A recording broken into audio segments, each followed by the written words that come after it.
Alexander Volkanovski. There's one question. Is it time to put some respect on that man's name, Ryan, after what he did on Saturday? Bruh, like Birdman said when he was on radio, put some respect on my name, and not with a T. C-K. R-E-S-P-E-C-K. I'm watching the fight, and I feel like he's dominating. I truly did. I'm watching it, and I'm saying, man, Volk is just on his feet. I thought he was quicker than Ortega. I thought he was more powerful than Ortega. And then all of a sudden, the third round, he drops to the mat, and he's in a mounted guillotine, and he's turning purple. Now, also, too, this is a grown adult man that is one of the toughest humans in the world. Rugby player, fought at higher weights, has worked his way to be champion, and his feet are wiggling. Like the guillotine is in so tight, he's trying to find any way to get out of it. And he does. And not only does he get out of it, DC, but when he gets out of it, he gets an opportunity to get into guard, and he's beating on Brian Ortega. And then Ortega gets him into another submission hold, and he gets out of that as well, and he finishes the round with ground and pound.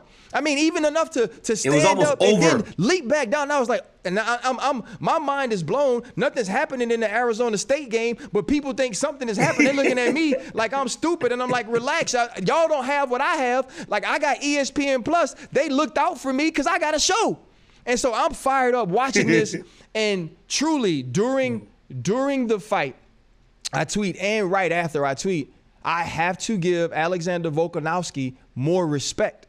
So many times I was focusing on the second decision against Max Holloway and being a huge Max Holloway fan that I wasn't thinking about this man, at least at the time, had 19 straight wins. That this man at the time had fought Max Holloway and beaten him twice. I just wasn't giving him that respect. But to watch what he went out and did Saturday from a skill standpoint, from a toughness standpoint, was absolutely phenomenal. And he truly is the champ. And I need to, and everybody else needs to, if they haven't already, start speaking about him with more reverence to what his career is and to who he is as a fighter right now.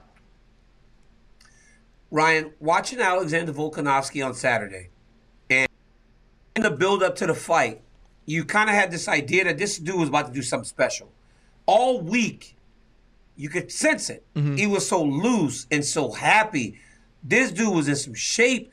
Dude didn't look up at the clock, Ryan, until 25 seconds left in the fifth round after the pace that they fought. Third round for me is the absolute best round of any championship fight I've ever seen in my life. From the mounted guillotine to the triangle choke to just about finishing Brian Ortega in the third round. It was unbelievable to witness. He is so skilled technically.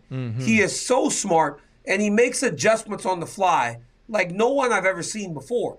Now, when you're sitting at the commentary table and you're talking about the fight, and while you're giving Volkanovski his flowers, the story becomes how his opponent is surviving.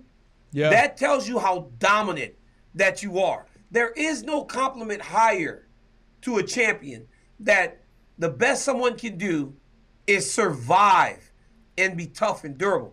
Brian Ortega didn't give up on himself. No, he kept trying, not. But he just didn't have anything for Alexander Volkanovski.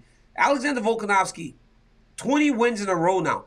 Hey, not many guys start their UFC careers 10-0. Anderson Silva did it. Royce Gracie did it. Khabib Nurmagomedov did it. Very few people do that. This guy joins that list. And it's time to respect Alexander Volkanovski for who he is. And I'm telling you, man, I saw him at the Raider game the other day. And he was holding the belt, and he was drinking the shoey, and it put a big smile on my face, right? Because it seems like he's finally going to get the appreciation that he so rightly deserves. And not only is he a tough guy and a good fighter, he's like, Max Holloway, you don't even have to fight again. I'll fight you, whatever. If people have questions, then let's do it. This dude, if they tell him it'll be Giga Chikadze, who's won 7 in a row, he'll say, let's do it. He's a fighter, man. He's a fighter's fighter, and he showed that. Thanks for watching ESPN on YouTube. For live streaming, sports, and premium content, subscribe to ESPN+.